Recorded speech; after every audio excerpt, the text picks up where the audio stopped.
My next Patreon question is from Graham, who wants to know where I stand on retcons.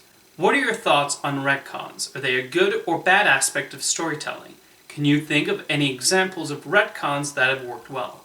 I think the retcon can be a very useful device, especially when it comes to long-running series. For those unaware, the retcon is used if a writer or filmmaker or showrunner decides to remove events from the continuity, either to provide more freedom or because it was not well received or they themselves were disappointed with certain creative decisions. Now, this is different from a reboot, which involves completely erasing everything and starting anew. I find for the most part it makes logical sense to retcon elements if a writer feels previous events get in the way of the story they're telling. For example, the recent Halloween sequel made the smart decision to remove all the other sequels from the timeline. David Gordon Green and Danny McBride were clearly interested in showing the effect that Halloween Night in 1978 had on Laurie Strode.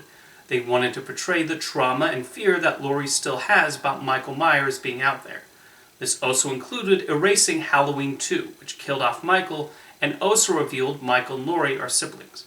Although I thought them bringing up their supposed relation in the 2018 film was a clever way of telling the audience to ignore that film in this new continuity. It is worth pointing out that the Halloween series has been retconned a few times over the years, most notably with 1998's Halloween H20. Another notable example of a famous retcon is in relation to Star Wars, and the decision to ignore the expanded novels. There was uproar about this in many fan circles, but I think this decision makes a lot of sense. So many expanded novels and comic books were written that depicted the events following and preceding the original trilogy, including one that depicted the death of Chewbacca.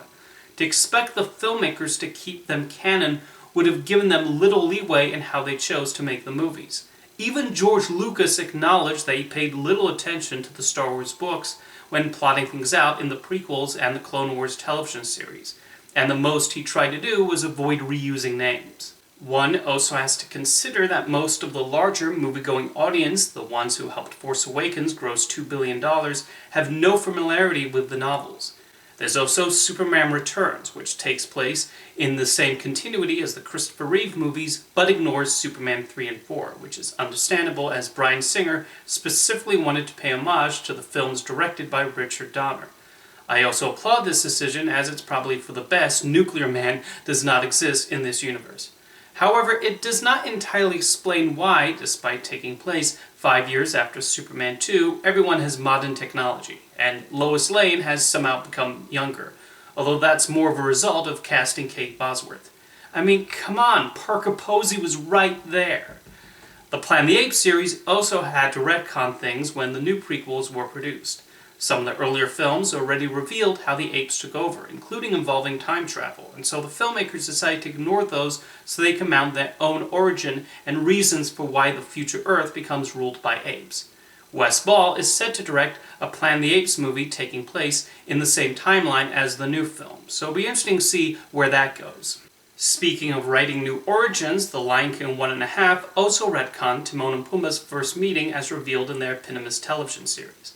This is understandable seeing as different teams worked on them, and they wanted to make a bigger connection between them becoming friends and the events of the first film. I'm happy with either of their origins, and hey, if they had not given Timon a new origin, we would not have gotten that catchy Dig a Tunnel song, or Jerry Stiller and Julie Kavner's wonderful vocal performances as Timon's uncle and mother. So to conclude, I think retcons are sometimes a necessity in fiction. Fiction can be wonderfully fluid, and writers should have freedom to reshape things or erase elements they feel might get in the way of the story they seek to tell. Are there any other notable retcons you can think of? Let me know in the comments, and thank you for your question, Graham.